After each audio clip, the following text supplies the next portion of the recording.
વંદે ગુજરાત.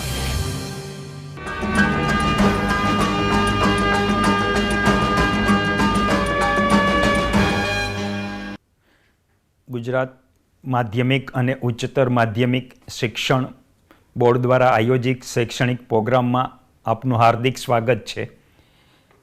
વિદ્યાર્થી મિત્રો, આપણે આગલા લેક્ચરમાં રેડિયો એક્ટિવિટી અને એના ક્ષય વિશે ભણ્યા. આજે આપણે રેડિયો એક્ટિવ ક્ષયનો નિયમ જે છે એના વિશે આપણે ભણીએ. તો પ્રયોગ આલ્ફા બીટાના ક્ષય જે પામતા રેડિયો એક્ટિવ ન્યુક્લિયસ છે એ રેડિયો એક્ટિવ ન્યુક્લિયસના પ્રયોગોમાં એવું જણાવ્યું છે કે નમૂનામાં એવું જણાવ્યું છે કે ક્ષય પામતા જે રેડિયો એક્ટિવ ન્યુક્લિયસની સંખ્યા છે એ એકમ સમયમાં ક્ષય પામતા રેડિયો એક્ટિવ ન્યુક્લિયસની સંખ્યા તે સમયે નમૂનામાં રહેલા કુલ ન્યુક્લિયસની સંખ્યાના સમપ્રમાણમાં હોય છે. દાખલા તરીકે કુલ ન્યુક્લિયસની સંખ્યા n છે અને ડેલ્ટા ટી સમયમાં ડેલ્ટા n ન્યુક્લિયસનું વિભંજન થતું હોય તો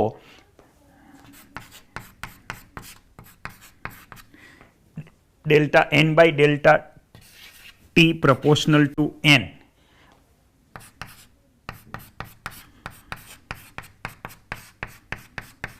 તો એક ડેલ્ટા એની જગ્યાએ જો આપણે પ્રોપોર્શનાલિટી કોન્સ્ટન્ટ મૂકીએ તો delta n by delta T equal to lambda n. આ લેમડા એને રેડિયો એક્ટિવ ક્ષય અચળાંક અથવા વિભંજન અચળાંક પણ કહેવાય છે. આ લેમડાનો જે એકમ છે એ સેકન્ડ ઇન્વર્સ છે અને લેમડાનું મૂલ્યમાં લેમડા જેમ મોટો તેમ એવા તત્વો અલ્પજીવી હોય છે, જેમ લેમડા નાનો તેવા તત્વો દીર્ઘજીવી હોય છે. હવે ડેલ્ટા ટી સમયમાં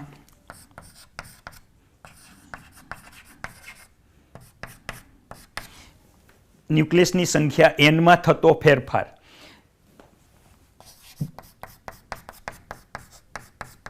dn બરાબર માઇનસ લેમડા n. અહીંયા માઇનસ નિશાની એટલા માટે આવે છે કે સમય જતાં અવિભંજિત ન્યુક્લિયસની સંખ્યા ઘટતી જાય છે. તો હવે આપણે nના ફેરફારનો દર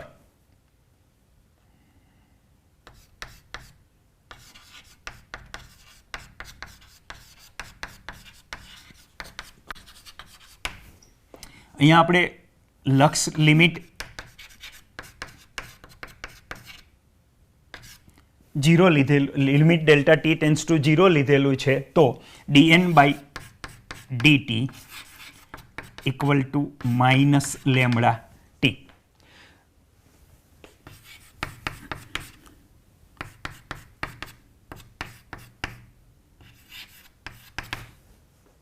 આને આપણે સાદું રૂપ આપીને આ રીતે લખ્યું છે. હવે બંને બાજુ આપણે સંકલન લઈએ છીએ. બંને બાજુ સંકલન લેતા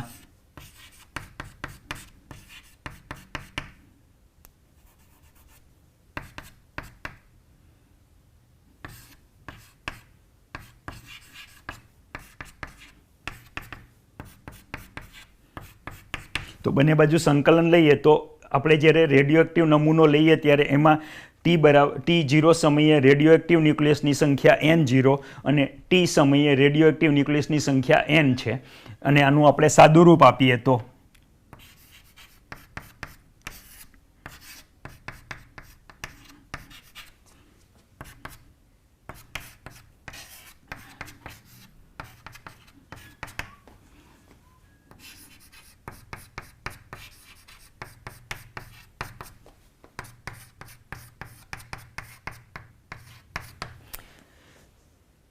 આમાં N0 એ કોઈ યાદચ્છિક સમય T0 એ રેડિયો એક્ટિવ ન્યુક્લિયસની સંખ્યા છે અને N એ T સમયે રેડિયો એક્ટિવ ન્યુક્લિયસની સંખ્યા છે. હવે આપણે યાદચ્છિક રીતે T0 બરાબર 0 લેતા ln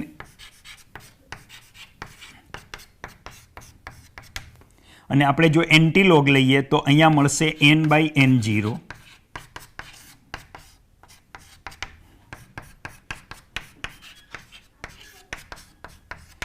તો આ આપણને મળ્યો રેડિયો એક્ટિવ ક્ષયનો નિયમ, જેને આપણે ચર ઘાતાંકીય નિયમ તરીકે ઓળખીએ છીએ, n=n0 e⁻ λ t।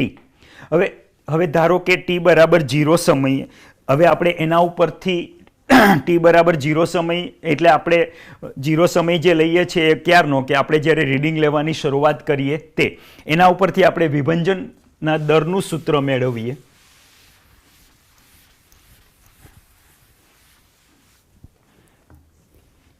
તો વિભંજન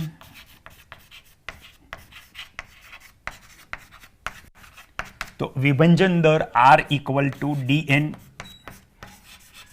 વિભંજનનો દર R = dn R = -dn/dt, એટલે કે વિભંજનનો દર એ જે તે સમયે એકમ સમયમાં વિભંજન પામતા ન્યુક્લિયસની સંખ્યાના સમપ્રમાણમાં હોય છે, એટલે R =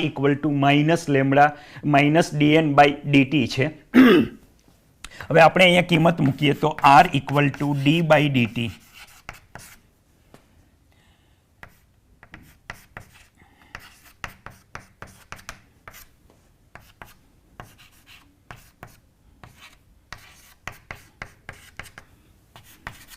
જ્યાં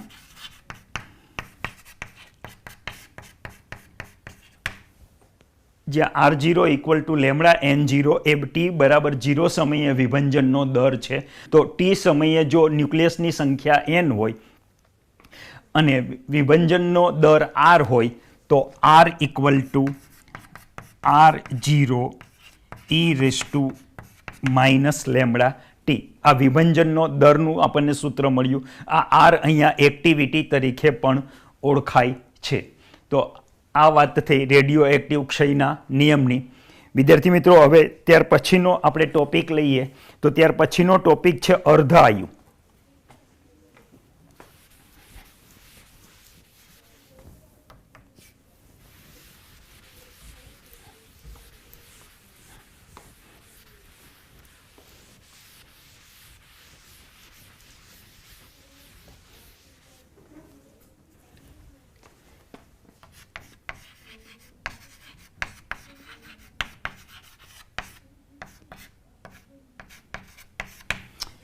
તો હમણાં આપણે જે વાત કરી વિભંજનનો દર, એ જુદા જુદા તત્વો માટે વિભંજનનો દર જુદો જુદો હોય છે।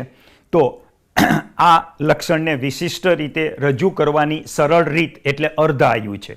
તો આપણે અર્ધ આયુ t½ કોને કહીશું?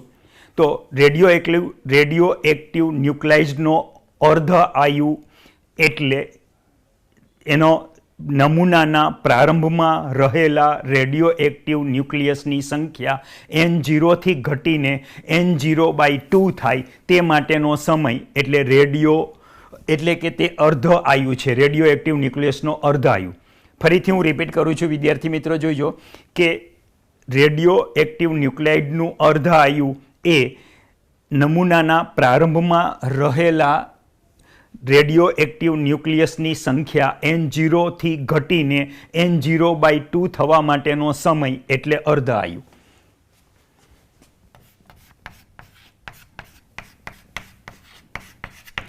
આ સંખ્યા n0 થી ઘટીને કેટલી થઈ જાય? n0/2। તો એ વખતે જે સમય લાગે એ સમય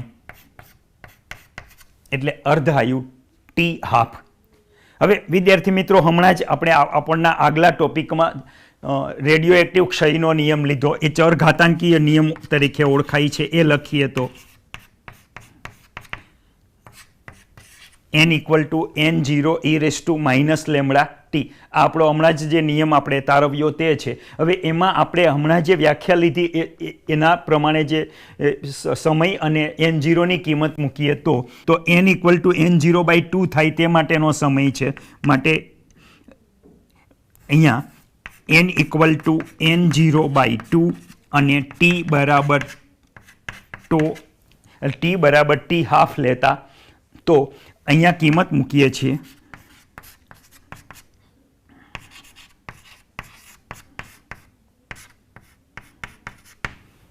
હવે n0 કેન્સલ જશે તો અહીંયા તમારી પાસે મળશે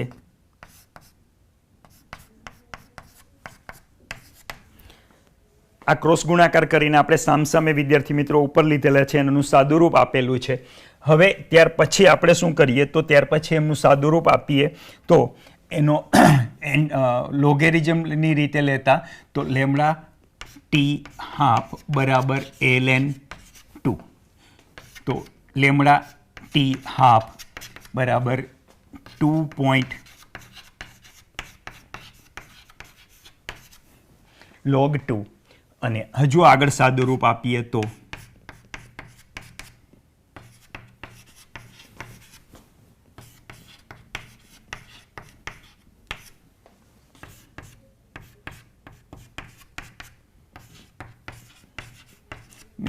મિત્રો આમાં ગુણાકાર કરશો એટલે તમને મળશે 0.693. તો અર્ધાયુ ટો હાફ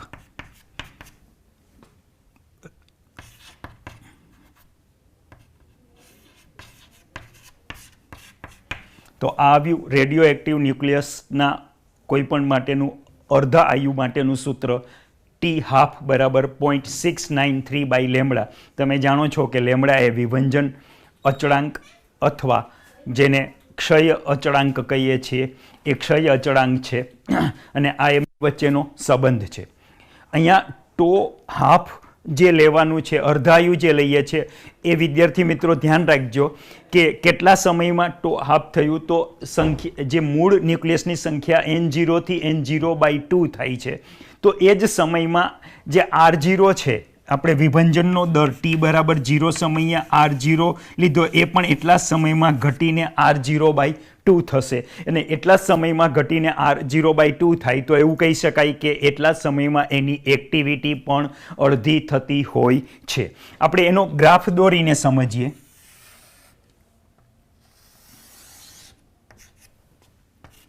પણ એ ગ્રાફ દોરીએ એની પહેલા એનો એક અર્થ સમજી લઈએ કે ટો હાફ એટલે શું.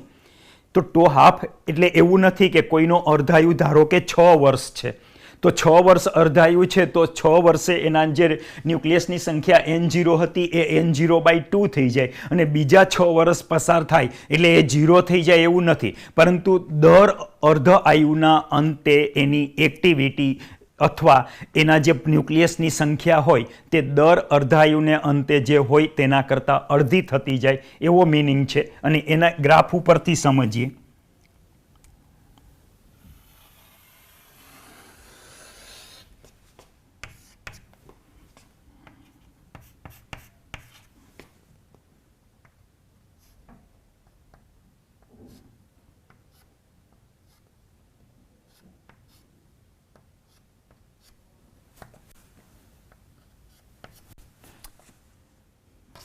R0 સમય પછી ફર્સ્ટ ટો હાફ તો અહીંયા ન્યુક્લિયસની સંખ્યા થશે N0/2 પછી ફરી પાછો એટલો સમય પસાર થાય એટલે 2t હાફ તો અહીંયા થઈ જશે N0/4 3t હાફ તો N0/8 4t હાફ તો N0/16. તો આ રીતે દર અર્ધા આયુના અંતે એની સંખ્યા ઘટતી જાય છે અને ઘટતી જાય એટલે કયા દરમાં ઘટે છે તો કે દર અર્ધા આયુના અંતે રેડિયો એક્ટિવ ન્યુક્લિયસની જે સંખ્યા છે એ અડધી થતી જાય છે અથવા બીજા શબ્દોમાં કહીએ તો એની એક્ટિવિટી પણ અડધી થતી જાય છે. હવે આના ઉપરથી તમે આ સૂત્ર આ રીતે લેતા જાઓ તો તમને એક અગત્યનું સૂત્ર મળે છે અને એ અગત્યનું સૂત્ર છે અગત્યનું સૂત્ર આ રીતે મળશે. ધારો કે આપણે ટાઈમ પસાર થઈ રહ્યો છે આપણે ટો half 2t half 2t half 3t half 4t half એમ લેતા લેતા આપણે nt હાફ સુધી ગયા તો એ વખતે nt હાફ સમયના અંતે રેડિયો એક્ટિવ ન્યુક્લિયસની સંખ્યાનો આ જે ગુણોત્તર છે n/n0 = 1/2n આ એક અગત્યનું સૂત્ર મળશે જ્યાં n બરાબર t/t હાફ. તો આ એક અગત્યનું સૂત્ર તમારે બધા દાખલાઓ ગણવા કે MCQ સોલ્વ કરવા પણ કામ લાગશે. તો વિદ્યાર્થી મિત્રો આ આપણને મળ્યું અર્ધ આયુનું સમીકરણ અને હવે આ અર્ધ આયુ સમજ્યા પછી હવે આપણે લઈએ એના પછીનો ટોપિક છે એ સરેરાશ જીવનકાળ.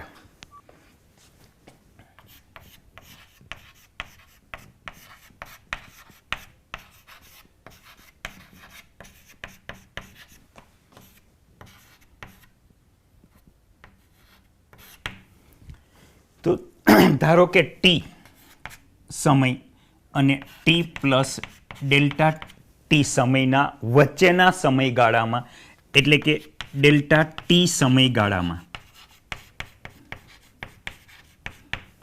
સમયગાળામાં વિભંજન પામતા રેડિયો એક્ટિવ ન્યુક્લિયસની સંખ્યા અથવા વિભંજનનો દર આર ટી ડેલ્ટા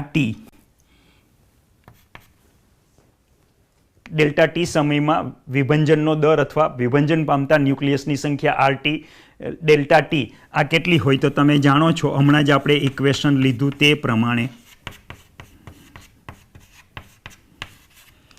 પરંતુ આ તો ડેલ્ટા ટી અને ટી પછીના ડેલ્ટા ટી સમયના વચ્ચેનો જે સમયગાળો છે ડેલ્ટા ટી, એ સમયગાળામાં આ વિભંજન પામેલા ન્યુક્લિયસની સંખ્યા અથવા વિભંજનનો દર છે. હવે આપણે જાણીએ છીએ કે આ બધા જ જે ન્યુક્લિયસ છે એ બધા જ ન્યુક્લિયસ ટી સમય સુધી તો અવિભંજિત રહ્યા છે. ટી સમય સુધી અવિભંજિત રહ્યા છે એટલે એનો કુલ જીવનકાળ લઈએ તો એનો કુલ જીવનકાળ મળશે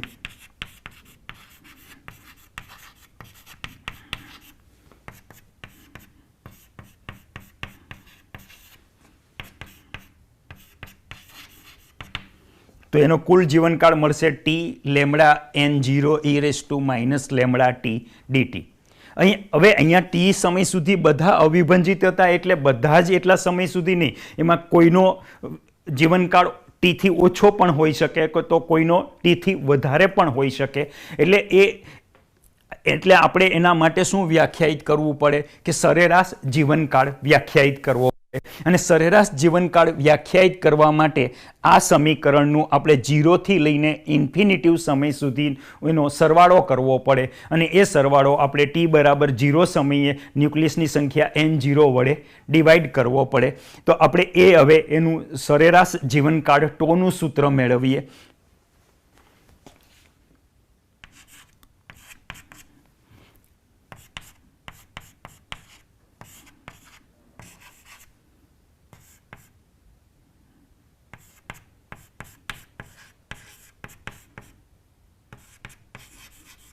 તો આ રીતે આપણે એને આના ઉપરથી આપણને હવે આનું સાદુરૂપ આપીએ એટલે એમનો સરેરાશ જીવનકાળ મળશે. એ સરેરાશ જીવનકાળ માટે આપણે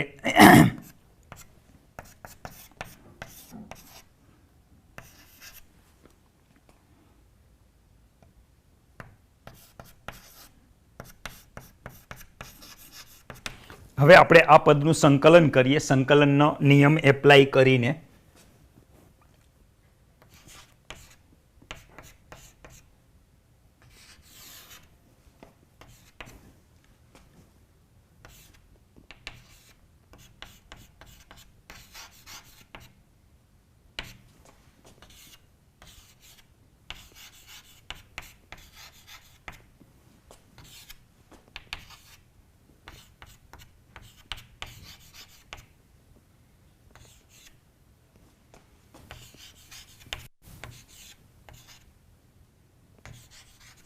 મિત્રો આપણે સંકલનનો નિયમ એપ્લાય કરેલો છે અને સંકલનના નિયમ એપ્લાય કરો તો તમને આ સૂત્ર મળશે. હવે આપણે એમનું સંકલન કરીએ.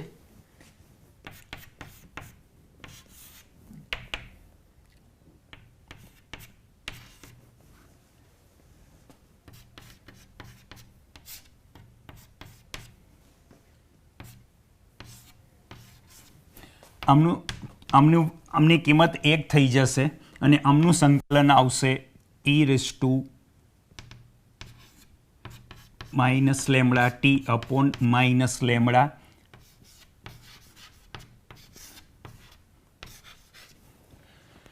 હવે હજુ આગળ આપણે એનું સાદુરૂપ આપીએ છીએ.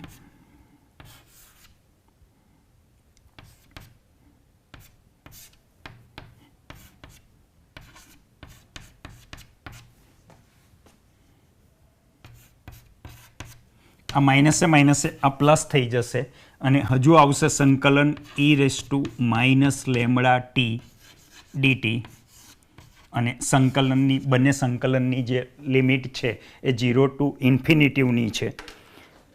હવે આપણે અહીંયા પાછું એનું આગળ સંકલન કરીએ તો t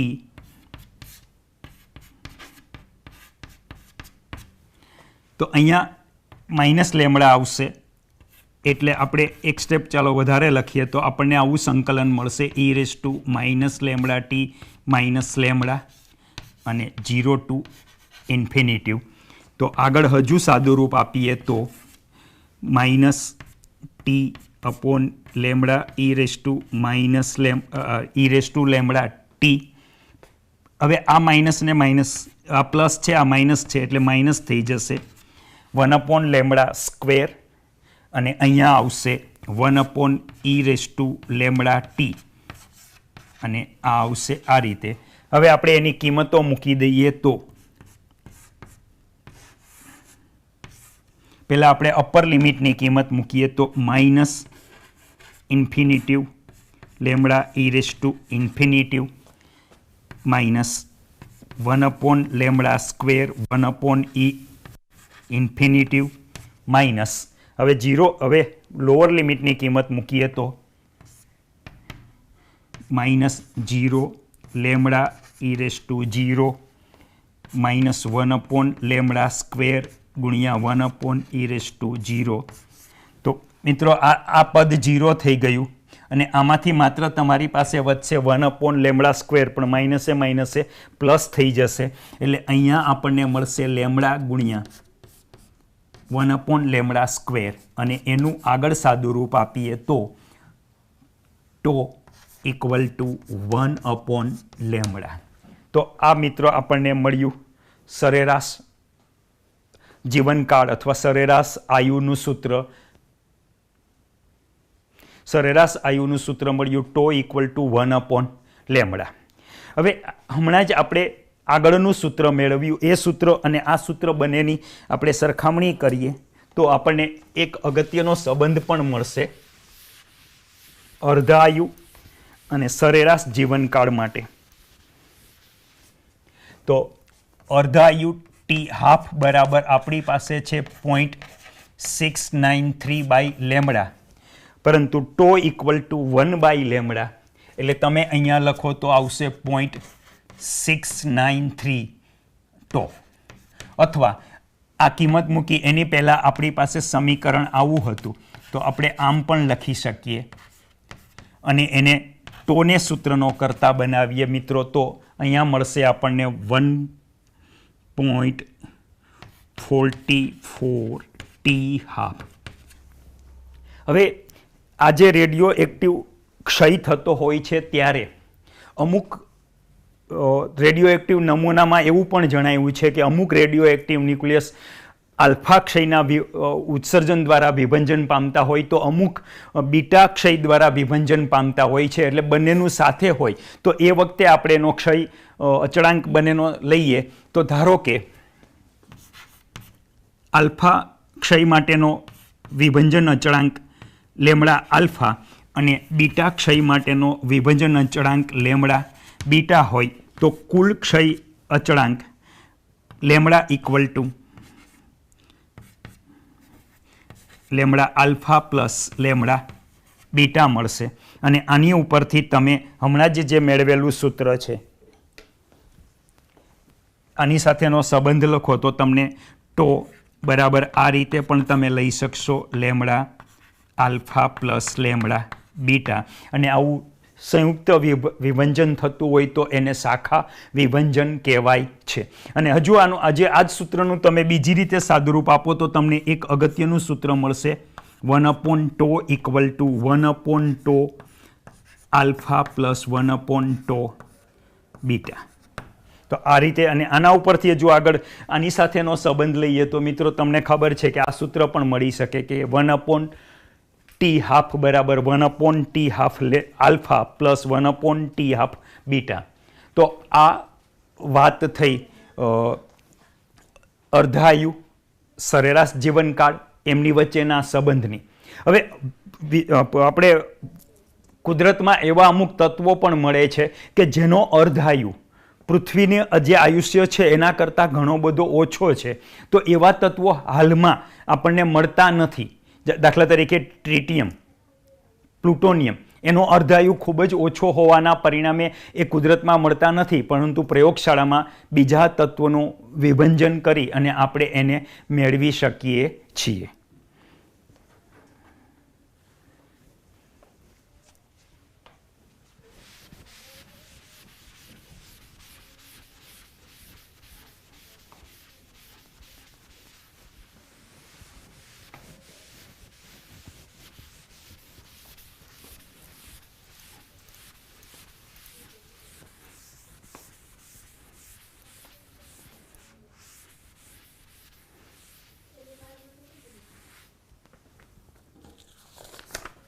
ચલો, ત્યાર પછીનો ટોપિક હવે આપણે લઈએ આલ્ફા ક્ષય.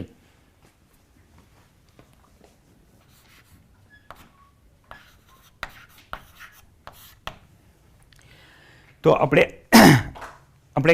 આગલા લેક્ચરમાં ભણ્યા હતા કે જે રેડિયો એક્ટિવિટી છે એ રેડિયો એક્ટિવિટીને પરિણામે મળતા જે જુદા જુદા ન્યુક્લિયસ છે એ કોઈ આલ્ફા ક્ષયના ઉત્સર્જન, આલ્ફા કણનું ઉત્સર્જન થાય એટલે આલ્ફા ક્ષય દ્વારા વિભંજન પામે, કોઈ બીટા ક્ષયના પરિણામે વિભંજન પામતા હોય છે. તો હવે આપણે એ સમજીએ કે આલ્ફા ક્ષયની અંદર કેવી રીતે એનું વિભંજન થાય તો શું થતું હોય છે તે આલ્ફા ક્ષયમાં આપણે સમજીએ. તો વિદ્યાર્થી મિત્રો, આલ્ફા ક્ષયનું સૌથી બેસ્ટ ઉદાહરણ યુરેનિયમ 238માંથી હિલિયમના ન્યુક્લિયસનું ઉત્સર્જન થઈ અને થોરિયમનું ન્યુક્લિયસ બનવાની ઘટના છે, જેને આપણે હવે સમીકરણ દ્વારા સમજીએ.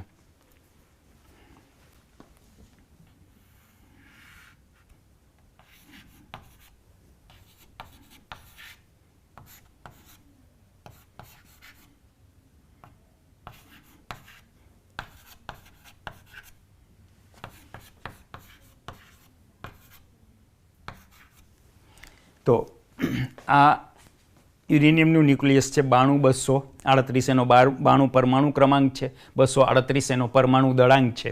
એના ન્યુક્લિયસમાંથી હિલિયમનું ન્યુક્લિયસનું ઉત્સર્જન થાય એટલે કે હિલિયમનો ન્યુક્લિયસ એટલે આપણે ગઈકાલે જ વિદ્યાર્થી મિત્રો સમજ્યા કે હિલિયમનું ન્યુક્લિયસ એ જેને આપણે આલ્ફા કણથી ઓળખીએ છીએ તે છે. એટલે હવે હિલિયમના ન્યુક્લિયસનું ઉત્સર્જન થાય એટલે એમાંથી બને છે થોરિયમ.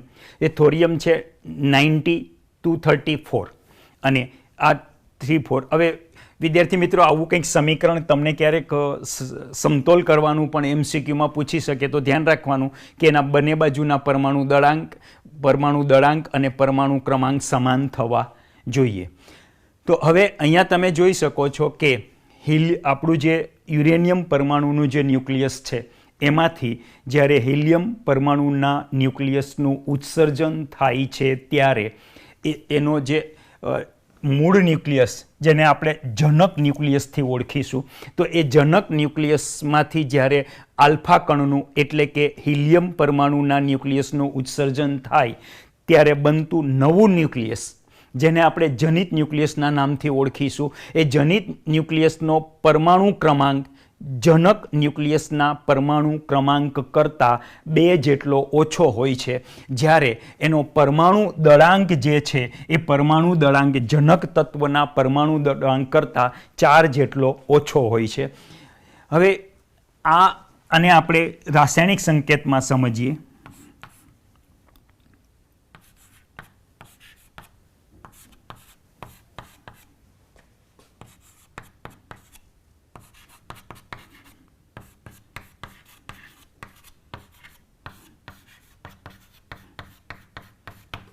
તો આ રીતે આપણે એને સમીકરણની રીતે બીજી રીતે લખીશું કોઈ પણ રેડિયો એક્ટિવ ન્યુક્લિયસ માટે. તો આપણે એને આ રીતે લખી શકીશું. એમાં આ એક્સ જે છે એ એક્સ એક શું છે, તો એક્સ એ જનક ન્યુક્લિયસ છે જેનું વિભંજન થઈ રહ્યું છે. એના વિભંજન આલ્ફા કણના ઉત્સર્જન દ્વારા થાય છે. એટલે એમાંથી જ્યારે આલ્ફા કણનું ઉત્સર્જન થાય છે ત્યારે એનો પરમાણુ ક્રમાંક 2 જેટલો ઘટે છે અને પરમાણુ દળાંક 4 જેટલો ઘટે છે. હવે આ ઉત્સર્જન આપમેળે થાય છે અને આપમેળે આ ઉત્સર્જન તો જ થઈ શકે કે જો આ જે આપણું જનક ન્યુક્લિયસ છે એ જનક ન્યુક્લિયસનું દળ એના પરિણામે મળતી જે નીપજ છે એ નીપજોના દળ કરતાં વધારે હોય તો જ આપમેળે એટલે કે સ્વતઃ આલ્ફા કણનું ઉત્સર્જન થઈ શકે. કારણ કે નહીં એવું થવાનું કારણ એ છે કે આના કરતાં આમનું દળ ઓછું હોય એટલે ઉર્જાનું ઉત્સર્જન થાય. એટલે તમે તમારી જાણ ખાતર આપણે જાણ ખાતર એક અહીંયા આવી રીતે ક્યુ ઉર્જા મૂકી શકીએ કે જે ક્યુ ઉર્જા છૂટી પડે છે તે, એટલે જેને આપણે પ્રક્રિયાનું ક્યુ મૂલ્ય કહીએ છીએ તે એક સમજવા ખાતર આપણે ત્યાં મૂકી શકીએ. તો એ ઉર્જા ક્યુ ઉર્જા કેટલી હશે? તો એ ક્યુ ઉર્જા લેવા જઈએ તો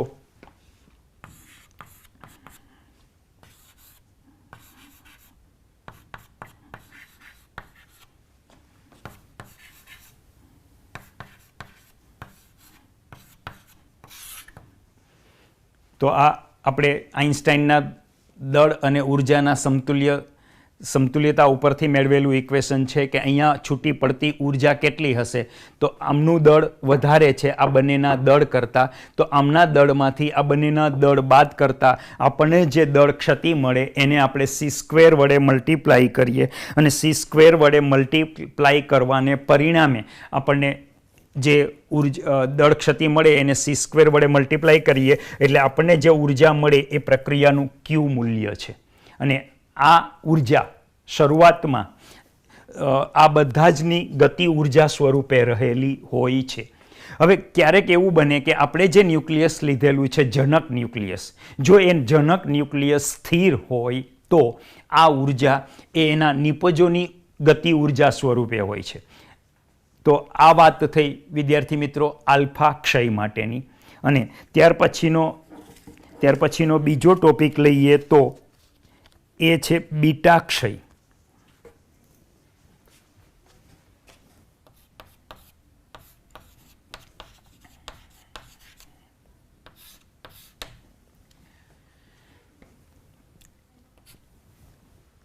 જેવી રીતે આપણે આગળ વાત કરી કે કોઈ ન્યુક્લિયસ આલ્ફા ક્ષયના પરિણામે વિભંજન પામે તો કોઈ રેડિયો એક્ટિવ ન્યુક્લિયસ બીટા ક્ષયના પરિણામે વિભંજન પામતું હોય છે.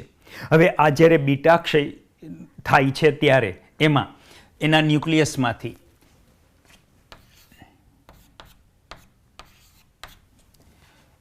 ન્યુક્લિયસમાંથી પોઝિટ્રોન અને ઇલેક્ટ્રોનનું ઉત્સર્જન થતું હોય છે.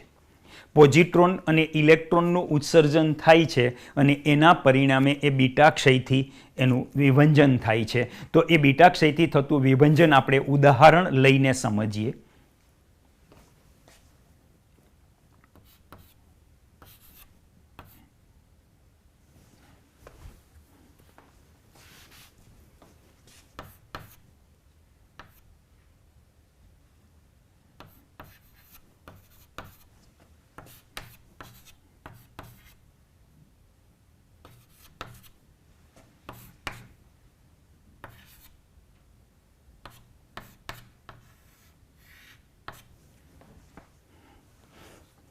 આ આપણે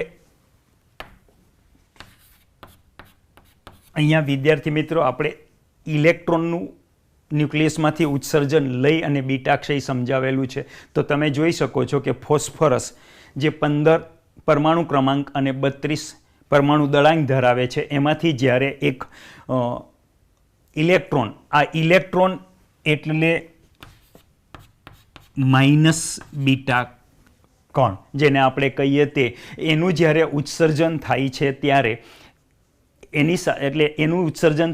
ત્યારે એની સાથે એક એન્ટ્રી ન્યુટ્રિનો નામનો કણ પણ ઉત્સર્જિત થાય છે અને જનક તત્વ કરતાં જનિત તત્વનો પરમાણુ ક્રમાંકમાં પણ ફેરફાર થાય છે. એવું જ આપણે એક બીજું પોઝિટ્રોનનું ઉત્સર્જન થાય તો શું થાય એનું ઉદાહરણ લઈએ.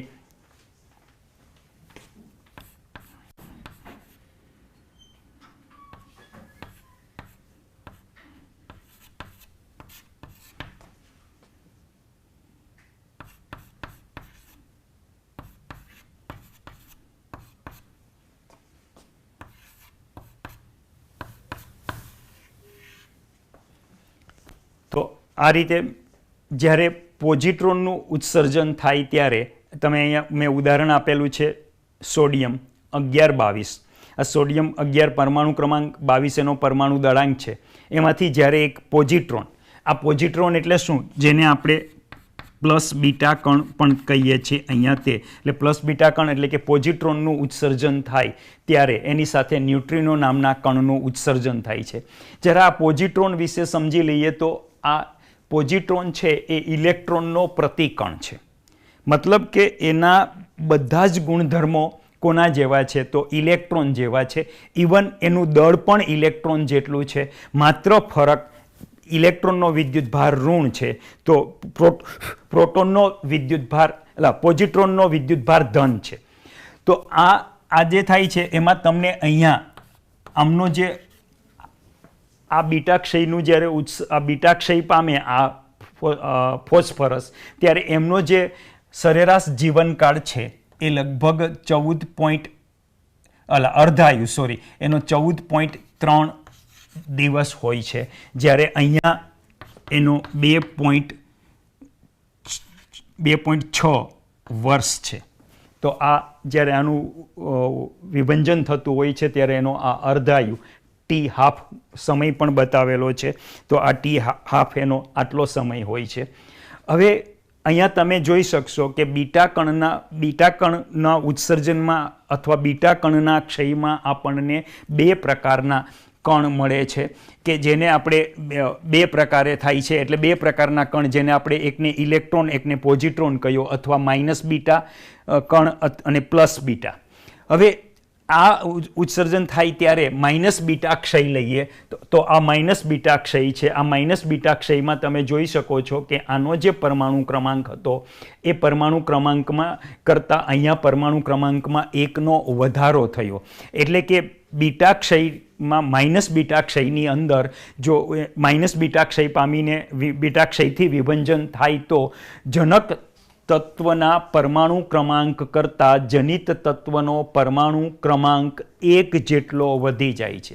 જ્યારે પોઝિટ્રોનનું ઉત્સર્જન થાય એટલે કે પ્લસ બીટા ક્ષય થાય તો આ જે બીટા પ્લસનો જે ક્ષય થાય તો એવા વખતે શું થાય છે, તો તમે આ ઉદાહરણ દ્વારા જોઈ શકો છો કે અહીંયા જે પરમાણુ ક્રમાંક છે સોડિયમનો, એટલે કે આપણા જનક તત્વનો પરમાણુ ક્રમાંક એ 11 હતો. એ 11 જે હતો એ ઘટીને 10 થઈ જાય છે. એટલે કે પોઝિટ્રોનના ઉત્સર્જન વખતે જનક તત્વના પરમાણુ ક્રમાંક કરતાં જનિત તત્વના પરમાણુ ક્રમાંકમાં 1નો ઘટાડો થાય છે.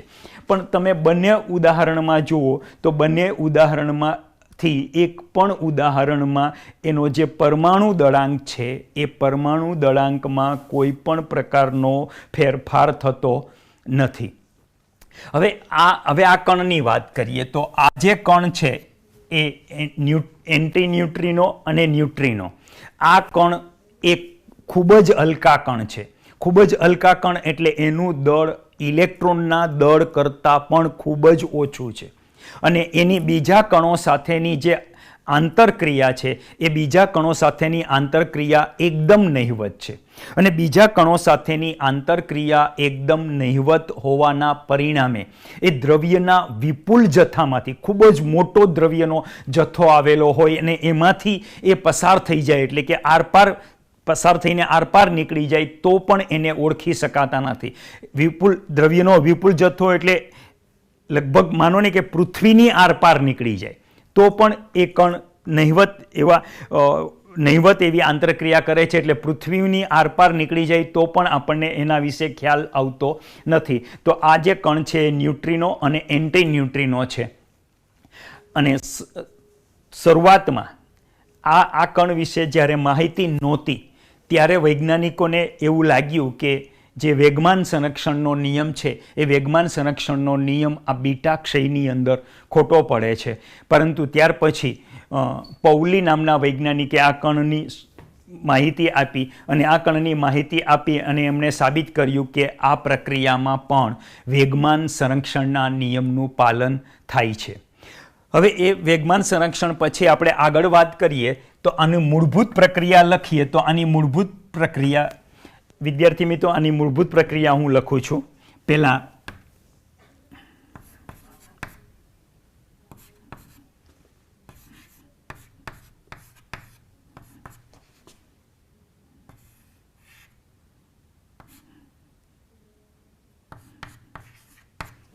તો ન્યુટ્રોનમાંથી પ્રોટોન બને છે, તે મૂળભૂત પ્રક્રિયામાં પ્રોટોન બને છે, ત્યારે ઇલેક્ટ્રોન અને એન્ટ્રી ન્યુટ્રિનો નામના કણનું શું થાય છે? તો ઇલેક્ટ્રોન અને એન્ટ્રી ન્યુટ્રિનો નામનો કણનું બંનેનું એનું ઉત્સર્જન થતું હોય છે.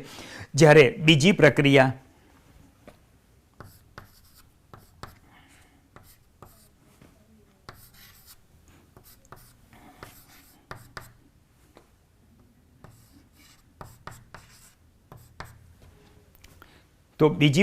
વિદ્યાર્થી મિત્રો આપણે લઈએ તો પ્રોટોનનું ન્યુટ્રોનમાં રૂપાંતરણ થાય છે. અને પ્રોટોનનું ન્યુટ્રોનમાં રૂપાંતરણ થાય ત્યારે પોઝિટ્રોન અને ન્યુટ્રિનો નામના કણનું ઉત્સર્જન થાય છે. પરંતુ આ જે વિભંજન છે એ ગમે ત્યાં સંભવી શકે, કારણ કે આપણે જે ન્યુટ્રોન નામના કણ છે એ ન્યુટ્રોન નામના કણ અસ્થાયી છે. એટલે ન્યુટ્રોનનું વિભંજન થઈ અને પ્રોટોન અને ઇલેક્ટ્રોન અને એન્ટી ન્યુટ્રિનો કણનું ઉત્સર્જન થઈ શકે. જ્યારે પ્રોટોનમાંથી ન્યુટ્રોન બનવાની જે પ્રક્રિયા છે એ વિદ્યાર્થી મિત્રો માત્ર ને માત્ર ન્યુક્લિયસની અંદર જ સંભવી શકે, કારણ કે ન્યુટ્રોનના દળ કરતાં પ્રોટોનનું દળ ઓછું છે. એટલે એ બહાર એ રીતે પ્રોટોન સ્થાયી છે, એટલે આ પ્રક્રિયા ન્યુક્લિયસની બહાર સંભવી શકતી નથી. જ્યારે આ પ્રક્રિયા તો ન્યુટ્રોન તો અસ્થાયી છે, એટલે ન્યુટ્રોનનું પ્રોટોનમાં રૂપાંતરણ થઈ શકે છે. અને બીજું એક ખાસ યાદ રાખજો કે જે ન્યુક્લિયસ છે એ ન્યુક્લિયસને સ્થાયીપણું પ્રાપ્ત કરવા માટે જેટલા ન્યુટ્રોનની જરૂરિયાત છે એના કરતાં વધારે ન્યુટ્રોન જો એના ન્યુક્લિયસમાં આવેલા હોય તો એ પ્રોટોનમાં રૂપાંતરણ પામે છે, અને એટલે કે બીટા કણના ઉત્સર્જન દ્વારા તેમનું વિભંજન થતું હોય છે. તો આ વાત થઈ બીટા ક્ષયની. ચાલો આપણે હવે ત્યાર પછીનો ટોપિક લઈએ છીએ વિદ્યાર્થી મિત્રો, એ છે ગેમા ક્ષય.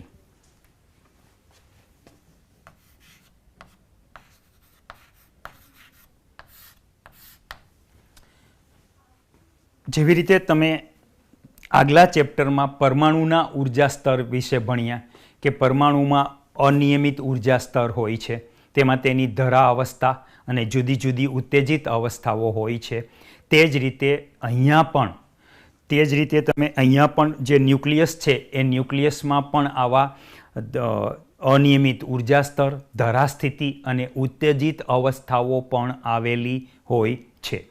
હવે કોઈ પણ ન્યુક્લિયસ જ્યારે ગેમા ક્ષયના દ્વારા વિભંજન પામે છે ત્યારે જે ન્યુક્લિયસ ઉત્તેજિત અવસ્થામાં છે એ ગેમા ક્ષયના ઉત્સર્જન દ્વારા નિમ્ન ઉર્જા અવસ્થા અથવા ધરા અવસ્થામાં ક્ષય પામે છે. ત્યારે જે ન્યુક્લિયસના બે ઉર્જા સ્તર છે એ બે ઉર્જા સ્તર વચ્ચેના તફાવત જેટલી ઉર્જાના ફોટોનનું ઉત્સર્જન થતું હોય છે.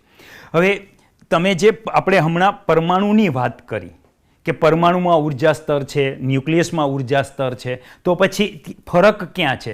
તો પરમાણુના જે ઉર્જા સ્તર છે એ પરમાણુના ઉર્જા સ્તર ઇલેક્ટ્રોન વોલ્ટના ક્રમના હોય છે, જ્યારે ન્યુક્લિયસના ઉર્જા સ્તર છે એ મિલિયન ઇલેક્ટ્રોન વોલ્ટના ક્રમના હોય છે. એટલે જ્યારે આલ્ફા કે બીટા ક્ષયના બીટા ક્ષય પછી જ્યારે તત્વ ઉત્તેજિત અવસ્થામાં હોય ત્યારે એ શું થાય છે? તો સ્વતઃ ગેમા ક્ષયના ઉત્સર્જન દ્વારા એ વિભંજન પામે છે, અથવા એ એમની નિમ્ન ઉર્જા અવસ્થા કે ધરા અવસ્થામાં આવે છે. ત્યારે બે ઉર્જા સ્તર વચ્ચેના તફાવત જેટલી ઉર્જાનું ફોટોન સ્વરૂપે ઉત્સર્જન થાય છે. તો અહીંયા તમે એની ગણતરી પણ કરી શકો.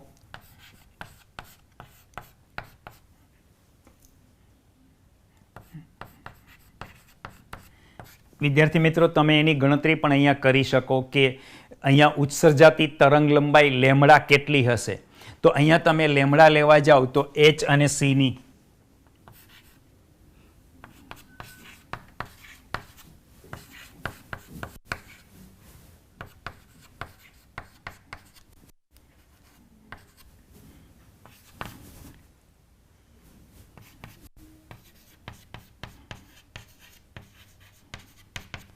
અને આ રીતે જો તમે લેમડાની કિંમત લેવા જાઓ તો તમને લગભગ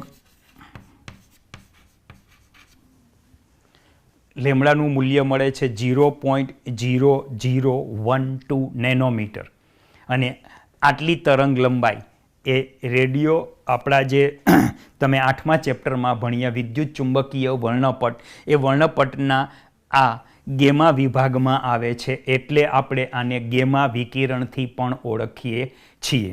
હવે આ ગેમા વિકિરણથી ઓળખીએ છીએ એ ગેમા ક્ષયની અંદર હવે બીજું શું થાય છે તો એનું એક ઉદાહરણ લઈને સમજીએ એટલે તમને ખ્યાલ આવશે.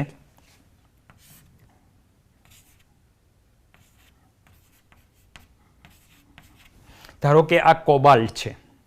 આ કોબાલ્ટ અત્યારે બીટા ક્ષય દ્વારા એ વિભંજન પામે છે એટલે કે બીટા કણના ઉત્સર્જન દ્વારા વિભંજન પામે છે. હવે બીટા કણના ઉત્સર્જન દ્વારા એ જ્યારે વિભંજન પામે છે ત્યારે એમાંથી બનતું જે ન્યુક્લિયસ છે એ નિકલ છે.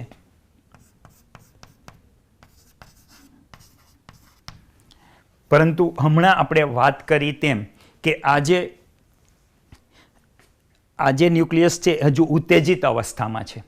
ઉત્તેજિત અવસ્થામાં છે એટલે ગેમા વિકિરણ દ્વારા એની ધરા સ્થિતિમાં અથવા સ્થાયી સ્થિતિમાં પહોંચવા માટે પ્રયત્ન કરશે તો એ ઘણી વખત એકથી નિમ્ન ઉર્જામાં જાય ને પછી ધરા સ્થિતિમાં જાય તો એવી રીતે ઘણી વખત થતું હોય છે. તો અહીંયા પણ એવું જ થાય છે કે અહીંયા એ ત્યાર પછીની એના ઉર્જા સ્તરમાં જાય છે ત્યારે અહીંયાથી 1.17 મિલિયન ઇલેક્ટ્રોન વોલ્ટનું ઉત્સર્જન કરે છે અને એ નિમ્ન ઉર્જા અવસ્થામાં જાય છે. પરંતુ એ નિમ્ન ઉર્જા અવસ્થામાં ગયા પછી પણ હજુ પણ એ ઉત્તેજિત અવસ્થામાં છે અને ઉત્તેજિત અવસ્થામાં છે એટલે શું થશે કે ઉત્તેજિત અવસ્થામાં હોવાના પરિણામે એ જ્યારે હજુ ફરી વખત ગેમા ક્ષય દ્વારા એ વિભંજન પામશે અને અહીંયા ફરીથી 1.33 મિલિયન ઇલેક્ટ્રોન વોલ્ટ ઉર્જાનું ઉત્સર્જન કરી અને છેવટે એ નિકલનું સ્થાયી અને છેવટે એ નિકલનું જે સ્થાયી ન્યુક્લિયસ છે એ આપણને સ્થાયી ન્યુક્લિયસ મળે છે. હવે આ જે સ્થાયી ન્યુક્લિયસ મળે છે હવે આ એની ધરા સ્થિતિમાં આવી ગયેલું છે એટલે હવે કોઈ ઉર્જાનું ઉત્સર્જન નહીં થાય તો આ જે છે આ એને અનુરૂપ ફોટોન સ્વરૂપે ઉત્સર્જન થયેલું હોય છે. તો એક ત્રણેય વચ્ચેનો ખાલી એક ડિફરન્સ આપણે જોઈ લઈએ આલ્ફા ક્ષય, બીટા ક્ષય અને ગેમા ક્ષયમાં. તો આલ્ફા ક્ષયની અંદર ફરીથી આપણે એક રિવિઝન સ્વરૂપે નાનું અમસ્તું વાત જોઈ લઈએ કે જે દાખલાઓ ગણવામાં કે તમારે MCQ સોલ્વ કરવામાં કામ લાગે તે કે જ્યારે આલ્ફા કણનું ઉત્સર્જન થાય છે ત્યારે જનક તત્વ કરતાં જનિત તત્વનો પરમાણુ ક્રમાંક 2 જેટલો અને પરમાણુ દળાંક 4 જેટલો ઓછો હોય છે. જ્યારે બીટા ક્ષયમાં આપણે જોયું કે માઇનસ બીટા કણનું ઉત્સર્જન થાય તો પરમાણુ જનક તત્વ કરતાં જનિત તત્વનો પરમાણુ ક્રમાંક 1 જેટલો વધે છે. પરમાણુ ક્રમાંકમાં કોઈ પણ પ્રકારનો ફેરફાર થતો નથી પરંતુ પ્લસ બીટા ક્ષય હોય તો એના પરમાણુ ક્રમાંકમાં 1નો ઘટાડો થાય છે. આમાં 1નો વધારો તો આમાં 1નો ઘટાડો થાય છે અને પરમાણુ દળાંકમાં કોઈ પણ પ્રકારનો ફેરફાર થતો નથી. જ્યારે આ ગેમા જે ક્ષય છે એ ગેમા ક્ષયની અંદર જે તત્વ છે એના પરમાણુ ક્રમાંક કે પરમાણુ દળાંકમાં કોઈ પણ પ્રકારનો ફેરફાર થતો નથી. હમણાં જ આપણે સમજ્યા તે પ્રમાણે કે આલ્ફા અને બીટા ક્ષય દ્વારા વિભંજન પામ્યા પછી જો તત્વ ઉત્તેજિત અવસ્થામાં હોય તો એ ગેમા વિકિરણ દ્વારા ઉર્જાનું ઉત્સર્જન કરીને ધરા સ્થિતિમાં આવે છે. તો આ વાત થઈ આપણે આલ્ફા, બીટા અને ગેમા ક્ષયની અને ત્યાર પછીનો ટોપિક લઈએ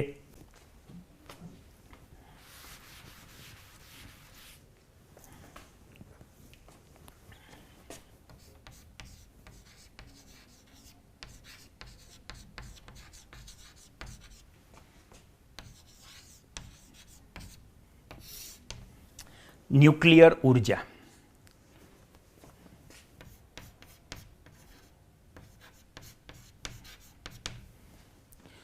આપણે આગળના લેક્ચરમાં EBN versus A binding energy પર ન્યુક્લિયોન એટલે કે ન્યુક્લિયોનની બંધન ઉર્જા વિરુદ્ધ પરમાણુ દળાંકનો ગ્રાફ દોર્યો. આ ગ્રાફમાં આપણે જોયું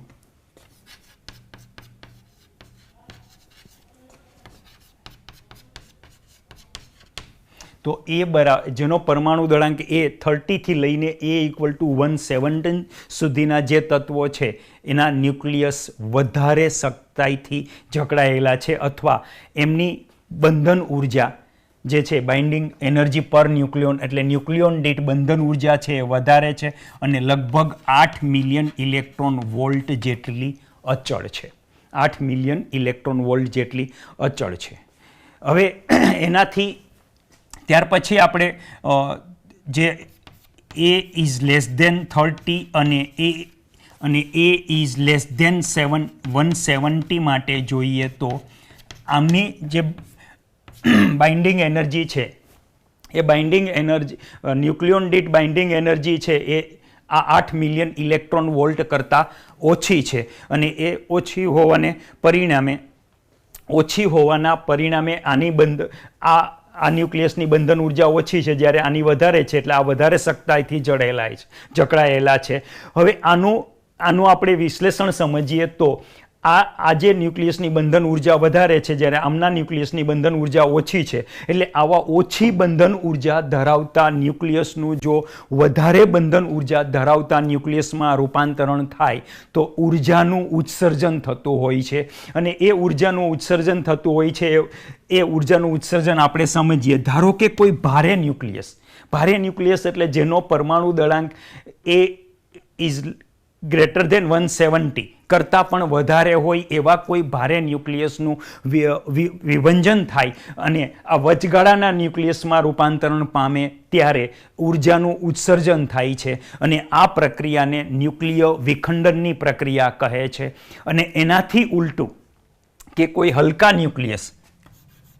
ન્યુક્લિયસ એટલે કેવા હલકા ન્યુક્લિયસ કે જેનો પરમાણુ દળાંક A ઇઝ લેસ ધેન 10 છે એવા હલકા ન્યુક્લિયસને પણ જો આપણે સંલગ્ન કરીને કોઈ ભારે ન્યુક્લિયસ બનાવી શકીએ તો એમાંથી પણ ઉર્જાનું ઉત્સર્જન થાય છે અને આ પ્રક્રિયા સંલયનની પ્રક્રિયા તરીકે ઓળખાય છે. આ વિખંડન પ્રક્રિયા એટલે ભારે ન્યુક્લિયસનું વચગાળાના ન્યુક્લિયસમાં વિભંજન થવું એ વિખંડન પ્રક્રિયા, હલકા ન્યુક્લિયસનું વચગાળાના ન્યુક્લિયસમાં રૂપાંતરણ થવું એ સંલયન પ્રક્રિયા છે.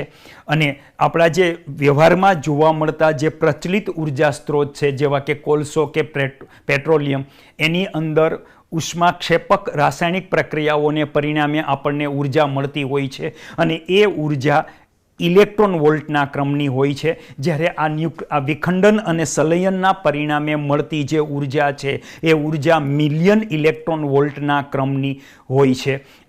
તમને એના ઉપરથી ખ્યાલ આવશે કે 1 કિલોગ્રામ કોલસાનું જો દહન થાય 1 કિલોગ્રામ કોલસાનું જો દહન થાય તો મળતી જે ઉર્જા છે એ ઉર્જા 10⁷ જૂલ હોય છે. પણ 1 કિલોગ્રામ યુરેનિયમનું વિખંડન થાય તો મળતી જે ઉર્જા છે એ 10⁻14 જૂલ હોય છે. એટલે તમે જોઈ શકો છો કે એ મિલિયન ગણી વધારે હોય છે આપણા સામાન્ય રાસાયણિક સ્ત્રોતના જેમાંથી આપણને ઉર્જા મળે છે એ ઉર્જા કરતાં પેલી ઉર્જા એના કરતાં વધારે હોય છે. Thank you.